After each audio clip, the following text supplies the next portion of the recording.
listeners, if I had 5 minutes with you at Starbucks and you had a latte in your hand, you looked at your watch and you said, Tim, I've only got 5 minutes, lay it on me. This is what I would say. Don't think control, think connect.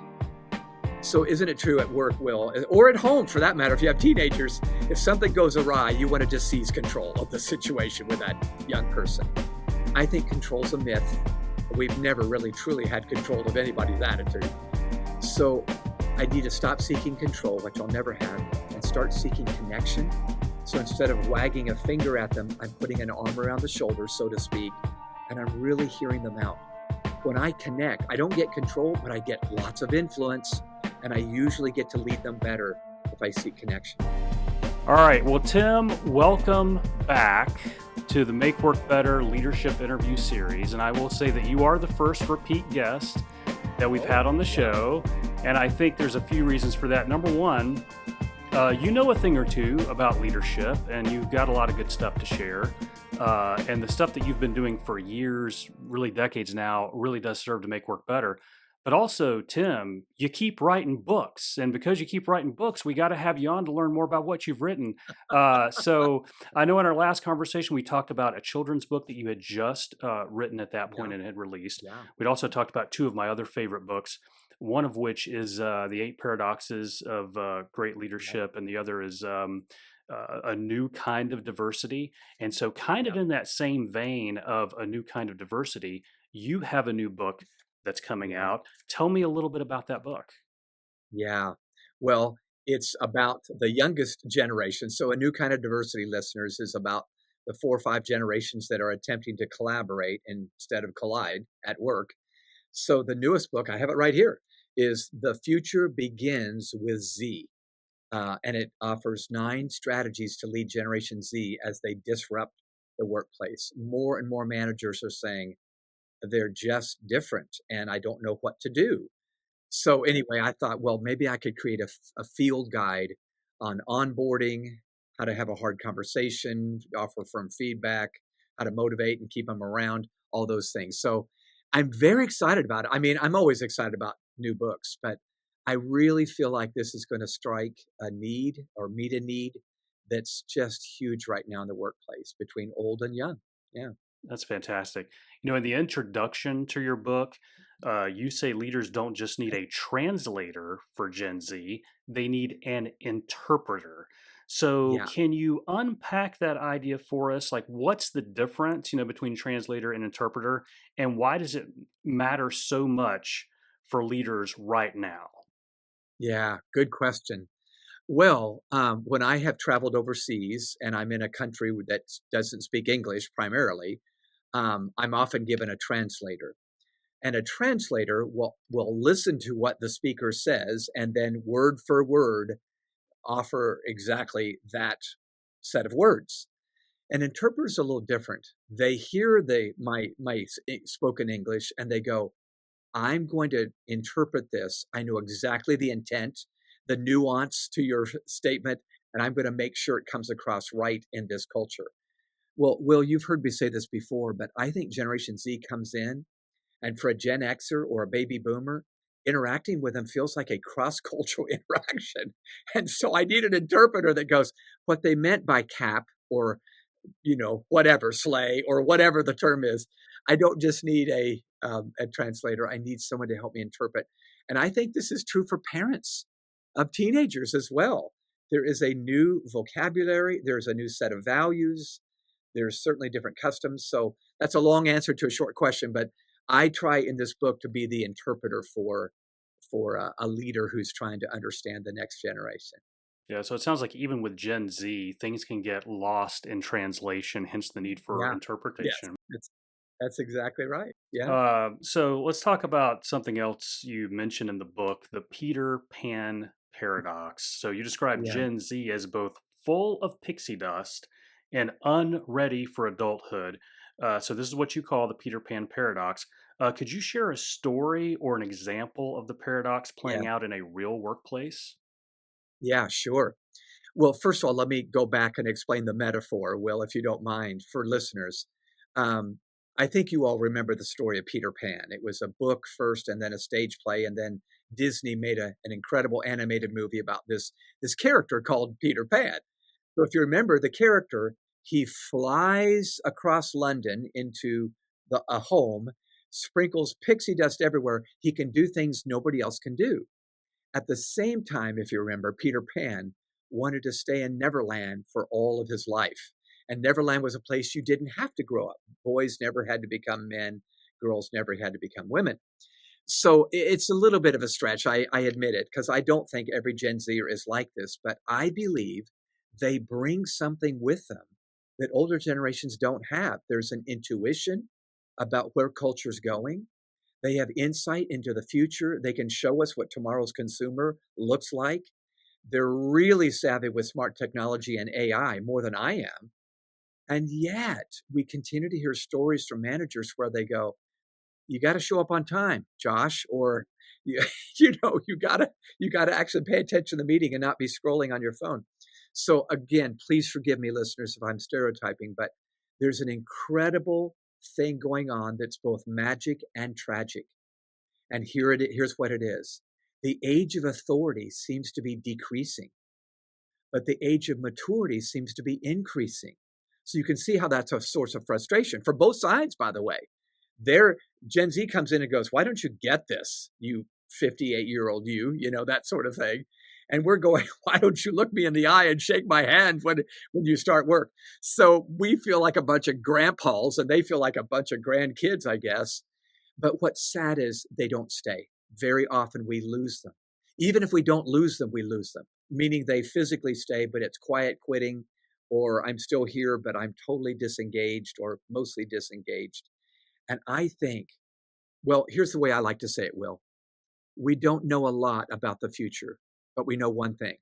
Gen Z is going to be there. We may not, but they're going to be here. So we owe it to invest in the inevitable, which is they will one day lead, and hopefully it's at our workplace. But I want to, this book is meant to be a field guide on doing the hard stuff that usually frustrates us instead of fascinates us. So that's my goal. Oh, and you asked for a story. I'm so sorry. Yeah, well, here's a great story. Growing Leaders, the organization I founded in 2003, and it was all about the next generation. So this is what I do. But I'll never forget hiring some very young, they were right out of college, 20 somethings. And they immediately saw, we need to digitize that. We need to do this. We need to do that. That system won't work, not for the future. And I was suffering from the, I don't know, we were putting up some defects, the normalization of defects. So I would say I'm so glad I was in charge because I had some wisdom they didn't have. But I'm so glad this wise guy listened and wised up to listen to them, because sure enough, they were absolutely right about Habitudes Online and so many other things. The apps we now have. It was just fun to learn from the students is a good way to say it. Yeah. Yeah, that's awesome. I think too about a lot of conflict and nuance that we find in workplaces and really all of life. A lot of them, it seems like, are shaped by culture. And you talk about this in your book. So you describe Gen Z as both, or in your chapter, How We Got to Z, you Yeah. outline the cultural forces that shape the generation. Yeah. So, what do you think are the top two or three cultural events Yeah. leaders must understand if they want to truly connect with this Generation Z? Yeah. Wow. Okay, that's a great question. That deserves an hour answer. I promise. I'm going to do this in 2 or 3 minutes here, real quick. So first and foremost is one, listeners, you already know. They've grown up not with a cell phone, but with a smartphone. And it was a game changer. I think every one of us, old and young, got ambushed by what social media would do to us and not for us. But this group of young people have grown up with it, and it's produced an incredible amount of mental health problems. So anxiety, depression, panic attacks, even anxiety disorders. And that has been normalized now. It's not just that, at-risk kid over there in poverty. It's the privileged kid that grew up in Alpharetta, Georgia, or, Las Cruces, California, or whatever. And we're going, oh my gosh, it's all of us. So the first thing I think an employer ought to know, or a manager ought to know, is they're probably going to bring a high sense of anxiety, but also, thanks to that smartphone, a high sense of agency. meaning they feel self-sufficient. They feel very empowered. They feel like they can do it. And sometimes they can because they watch 17 YouTube videos on their smartphone. So that would be one big one. I think we need to reckon what the smartphone has done to us, and especially to them as young people. But the other thing is, if I'm a Gen Zer and I was born right at the turn of the century, so I'm 25 years old now, 24, 25. There have been three economic downturns during the course of my young life. And even though they weren't aware of the first two, they were or maybe they were aware of two out of three, but they were young. I don't think we realize how much economics and the economy itself shapes our pessimism, cynicism, or our optimism. So even if they don't remember the dot-com era bubble bursting, they might remember mom and dad when they were 3 or 4, really being very cautious with their dollars. And then we had the 2008, 2009 Great Recession. My daughter was entering her career, and she remembers asking, "Will I ever be able to afford a home?" And I said, "I don't know." I mean, that's all I can say. And then the pandemic. Oh my gosh. Gen Z were the first batch of people laid off naturally because they were the latest ones hired. So just step into their shoes a minute when you think they're disloyal and know they might be thinking, well, Bob, you weren't real loyal to me back in 2020. Can you blame me here? So I don't want to just defend them, but I want to help explain them and how they might be feeling right now. One more, that's the loyalty thing. I hear a lot of bosses say they're not loyal, they're not loyal. But again, they're pragmatic, just like we are. And we were pragmatically laying them off, or maybe we still are. And they're going, you know what? I want to take control of my career. I'll be an Uber driver. I'll join the gig economy because I feel like I'm more in control of my money and my time when I do that. So that's just good to know. You got to read them before you lead them. And I think that helps us read them just a little bit there. Yeah, one of the things I like about your book too is that you don't just explain, sort of the obvious things that other generations like mine and yours and Yeah. even those prior to ours Yeah. notice about Gen Z, but you also kind of dissect some of the myths about Gen Z. So you Yes. spend a Yeah. chapter, I would say, busting myths that older Yeah. generations like mine and others believe about Gen Z. What's one myth you found to be especially damaging, and how Uh, can leaders replace it with a healthier perspective? yeah. Well, we all join the workforce with our own paradigms, right? We were raised in certain days. We were wet cement together, Xers or boomers or whatever. So Gen Z's wet cement days was the early part of the 21st century and, the first couple of decades. So one of the myths that I wondered if it was a myth, but I kept hearing it over and over and over from managers was, well, they really don't want to work. They leave right at 5 as soon as they can get out of here. They're leaving the workplace. I don't think they want to work. I don't think they are loyal here. I don't think they even want to be here. So when I met with 13 focus groups, that was my qualitative research. And then I did quantitative research with surveys of over 2,000 of them. Here's what I found out. I found out that they do want to work, but they want to do work for something they care about and someone they care about. But that leave right at 5 thing, Will, oh my gosh, I had the most revealing conversation with a young lady. And I said, I hear your boss says you leave right at 5, you really don't want to work. And she smiled at me and said, Dr. Elmore, can I tell you why I leave right at 5? I said, sure. She goes, because right at 5, I got to zip over to another job. I don't make enough money to pay the bills with this first one. And after that second job, I rush over to take care of my mother who has stage 4 cancer. And I remember thinking, oh my gosh, I stereotyped. It was a myth. She's working harder than maybe her boss is. I don't know. So again, my empathy grew, Will. My empathy grew as I met with these Gen Zers, and I began to realize all conduct has a reason. And they're not just lazy bums that don't want to work. Some are, but some were in my generation too. But I'm thinking we need to believe the best. We need to begin with belief, not suspicion, and get to know them. And if we do, we'll probably find out those things like I just mentioned and realize, oh my gosh, that was a myth I bought into because I heard one story about that guy over there that was 21 years old and, blah, blah, blah, blah, blah. So, yeah, I'll stop there. I'm waxing eloquent now. Yeah, speaking of, the idea of getting to know them, that goes along with a topic that you talk about in your book, which is connection before Yeah, correction. So, in terms yeah, of engagement, you emphasize the need to connect before correcting yeah, Gen Z yeah. team members. What does that look like in practice, especially for leaders who feel pressed for time? Yes, Will, I could tell you are a business leader and you've been in the real world. So you're right. Everybody I talk to about this goes, I don't have time for all of that relationship stuff, or whatever. But we have to. I think we can't afford not to if we want to retain them. So let me tell you a story. I learned this the hard way with some young team members. And I began to change the way I confronted them. So let's just say I spotted a Gen Zer that kind of did something really weird. Like I can't even explain it. It was some wingnut, foul tip, knucklehead thing that I just want to let them go right now. Get out of here. But instead, I've learned to take 4 steps, and I want to give you these 4 steps right now. It's an acronym, and it spells ALEG, ALEG. So I always go to this is the leg you got to stand on, when you're going to have a hard conversation.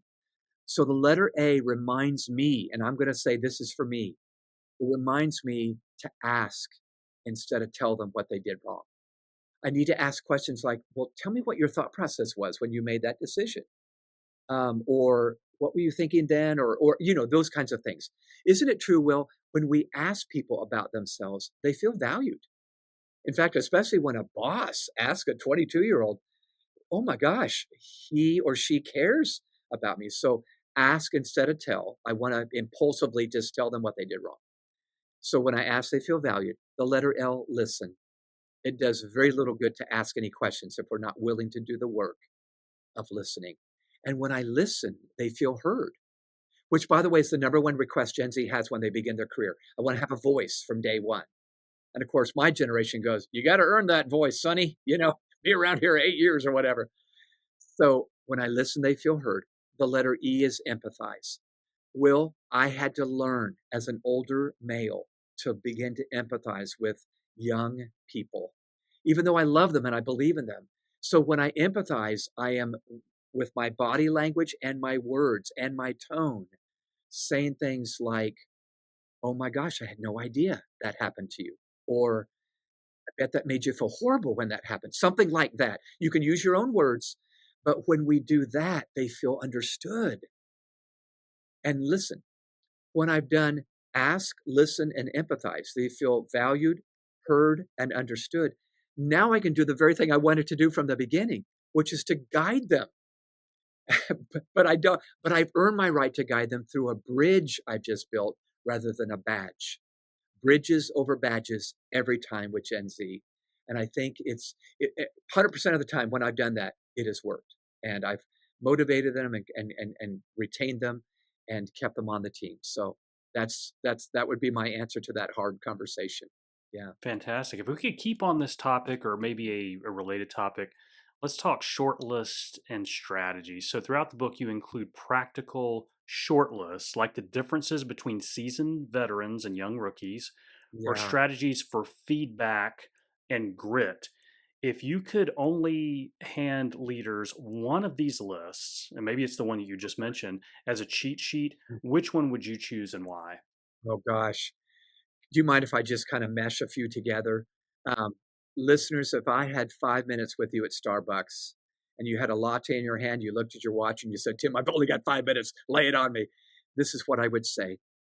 Um, don't think control, think connect. So isn't it true at work, Will, or at home for that matter, if you have teenagers, if something goes awry, you want to just seize control of the situation with that young person. I think control's a myth. We've never really truly had control of anybody's attitude. So I need to stop seeking control, which I'll never have, and start seeking connection. So instead of wagging a finger at them, I'm putting an arm around the shoulder, so to speak, and I'm really hearing them out. When I connect, I don't get control, but I get lots of influence, and I usually get to lead them better if I seek connection. Here's another one. Don't think what, think why. Generation Z needs to hear why when we give them tasks to do. Now, back in my day, I worked for John Maxwell right out of college. So I was 23 years old back in the early 80s. And, he'd just tell me what to do. And I would say, yes, sir. Well, that doesn't fly.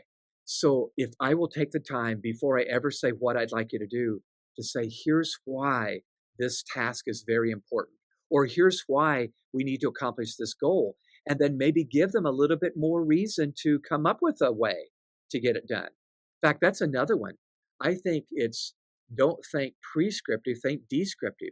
Instead of prescribing every step of the way we want them to take, describe the goal and say, Josh, get to it however you want to, but just get to that goal. They may shock you with the incredible ideas they have. In fact, can I illustrate that real quick? I know I'm waxing eloquent and staying long. If you remember the opening part of the book, I share the story of Colin Webb. I've known Colin since he was in high school, Gwinnett County High School, and was a really smart kid. In fact, so smart that he was offered to come to MIT for his college degree. So he went to MIT, served in student government all 4 years.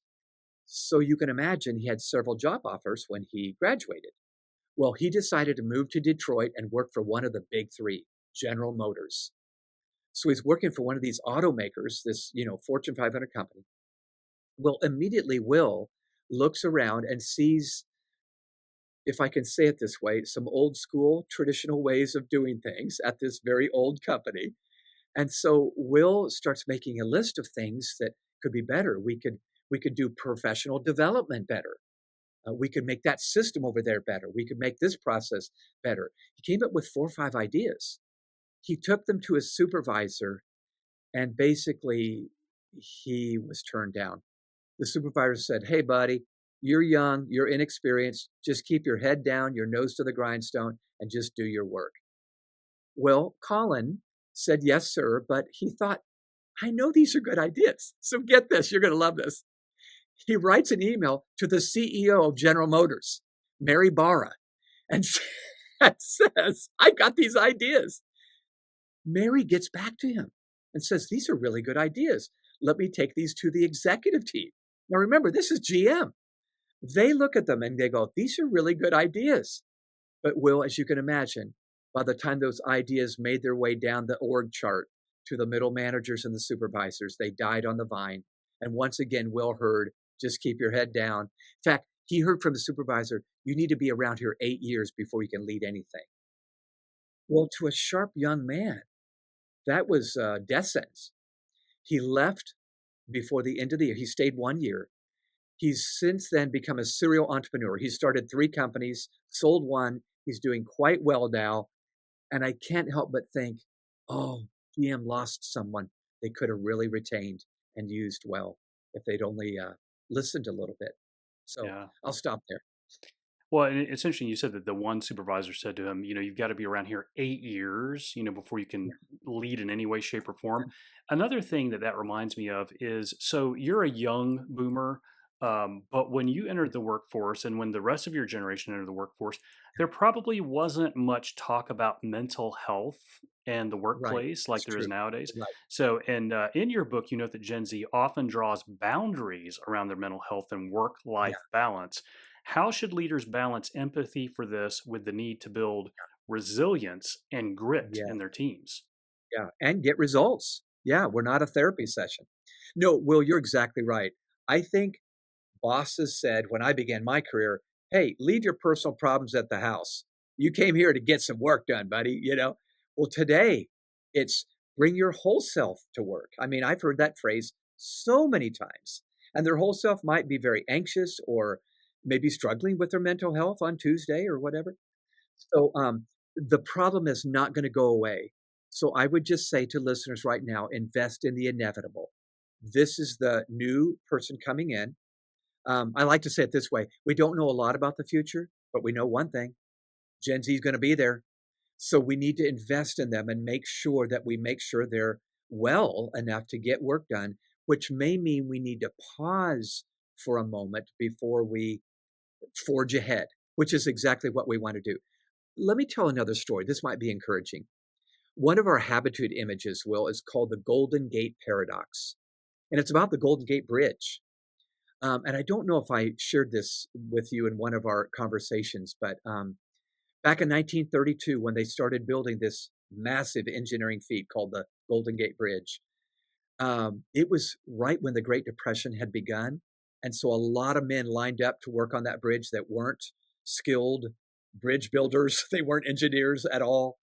And so they went to work and they were slow. They were learning. Some fell as they were working. And so one of the workers went to the foreman and said, "Sir, I know we have a deadline to get this bridge done. And I know we have a budget that we need to stay within. But could we stop the building and put a safety net underneath our workers? I think it would help." Well, the foreman was a wise man. He thought, you know what? We probably won't finish on budget. We probably won't finish on time, but I'm going to put a safety net in. So we spent $300,000, I think it was. And back then, that was a lot of money to put this net under wherever the guys were. He just moved it along. Well, the end of the story is amazing. They finished on budget and on time because with the net down below them, they were able to focus on the work they were doing, and it sped up rather than not falling to their death. It's a brilliant picture of grace. But I think with Gen Z and their mental health, if we can have just a little grace, we don't understand them. I've never been depressed a day in my life. I'm serious. I can't ever remember that. But if I can step into their shoes, and by the way, I look at my own 2 young adult children. They both struggle with depression a little bit. And we had a great house for them growing up.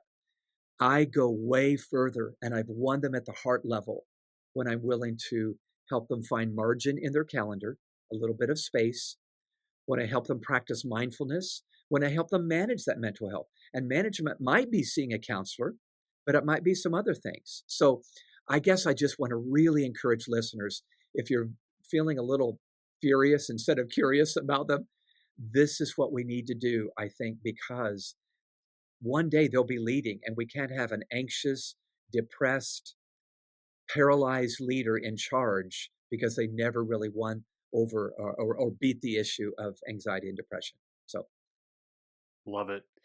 One of my favorite lines in your book is this challenge to turn frustration into fascination with young employees. So, yeah. was there a moment in your own leadership when you made that shift, and what changed as a result? Wow. Yes, there was.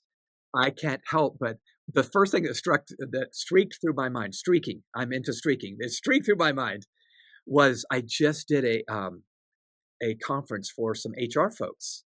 And I mean, Will, they had story after story after story of that furious to, frustration, whatever. One of the HR leaders said that he was hiring a young Gen Zer right out of college. And she said, well, I noticed the salary. I think I should get paid more because I have to come into the office. It's a hybrid job and I have to come into the office. Not realizing, oh no, going into the office is normal. And then, he had to explain hybrid is a gift from God right now, baby. So um, it's just a new day. So I think probably my best story for that would be when I practiced a leg, asking, listening, empathizing, and guiding, and then hearing their insights. If I just take time to listen, I think I don't realize the power gap that exists between young team members and the boss. And there is a power gap. We don't think there is because we just saw a game together or whatever, but they feel this gap. And so they won't just offer, or maybe if they do, they're scared to death, like I'm going to get let go if I share an idea. And Colin Webb just said, I'll just write the CEO an email. So I would say when I've practiced asking, listening, and empathizing, my guidance has been better because it's been informed by those Gen Zers. Um, I am learning this with my own daughter, Will. She is in her 30s. And we had a very hard conversation at Christmas. Both my kids flew in from where they live and brought their spouses. And we had overall, it was a wonderful holiday time. But my daughter said something that was very hurtful to the family. And I remember getting so mad at her. And I know this is not the workplace, but I'm keeping it real. This hit home. I was so mad at her, and I wanted to call her up and just, you know, give her a piece of my mind. My wife kind of talked me off the ledge and said, "No, you need to just be careful, blah blah blah." So we talked about what she'd said, and she apologized. But as I went to bed that night, Will, I put my head on the pillow and I thought about my own dad and my older sister. They had an estranged relationship when my dad passed away some years ago. My sister just didn't like him, and he frustrated her and she frustrated him. In fact, at the memorial service, Lisa, my sister, didn't even want to speak at it. She said, you talk. I'm not even going to talk. And I thought, oh my gosh. And then I thought about my situation. I thought, I don't want that to happen to me and my daughter. And I think what my dad maybe didn't do quite as well as he could was just give her time and listen and find a way to love her. And by the way, bosses, find a way to love your team. I know that sounds weird. I'm not talking about romantic love. I'm talking about finding ways to show you care and you really love them outside of 5 o'clock, 8:30 to 5. So I called my daughter up and I said, sweetie, I'd like to propose an idea. I said, what do you think about us getting on the phone once a month for about an hour? And my goal will just be to listen. She paused and she said, okay. And we've been doing that for months and months and months. And it has been so rich. And the cool thing is, after about a half an hour listening, she's asking me questions. And I'm thinking, oh, this is how life was supposed to be. And I'm thinking supervisors and team members, maybe that same thing could happen at work if we just took a little time to do stuff that seems unnecessary. And then we find out it was absolutely essential to build the culture of belonging that you really want to have. So, yeah, that's my answer there. Yeah, and your answer there actually leads into my next question, which is all about because I feel like your book really summons those of us that are in organizational and business and other kinds of leadership into a new kind of leadership in order not just to Yeah, accommodate Gen Z, but also to get the best out of them. Because, like yeah, you said, they're in the future, they are the future, they're going to be there. So yeah, that's why I love your book. In part three, you argue that leading Gen Z requires, and I love this phrase, upgrading our leadership style. yeah, What's one yeah. old school leadership habit you think today's leaders must let go of, and what should replace that habit? Okay, wow. Well, in one part of the book, I I offer two columns. In fact, I probably did that 17 times. I love columns. But the two columns were kind of the old way of leading that we typically and traditionally have done, which isn't bad. It was just old. It's kind of like cassette tapes. They were great back in the day. They're not working well today. So I encourage leaders who read this book to move from a traditional style to one that's new and fresh. So uh, the first one is the way we used to think is your position gives you the right to influence, right? I mean, if you're the president, you have the right to influence. It's still true, but Gen Z would come in and add your connection gives you the right to influence, kind of like what I've been saying already. So, what if you didn't have to lean on your badge, Mr. Boss or Mrs. Boss, to get something done? It was the connection you had with that young team member. Uh, we would say you ought to listen to the man at the top. They might say, the men at the top ought to be listening to us. It's a new day. We would say the seasoned veterans have wisdom. They might say the seasoned veterans might be irrelevant at this point. They're not using AI if they're 65, maybe. And then my last item I would share is this. I think we need to move from old school to new school when it comes to gatekeeper versus guide. I've used that word guide a number of times already. Gatekeepers is the style of leadership that has been around almost all my life. The leader is this gatekeeper of all the power and all the budgets and all you can even hear how I'm talking, all the power. I think they would say, would you just guide me? Would you don't think manage, think mentor? If I can move from manager to mentor in my mind itself. I may not do a bunch of things different, but my whole approach will be different. I think those are the things that would make a huge difference to these young team members coming into into the workplace. One last thought. I don't know, Will, if you read the beginning quote in the book, but it's my favorite quote and it's not mine.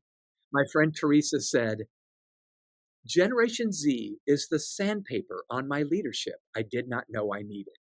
And I thought, that is so true. That is so true. Oh my gosh. Yeah.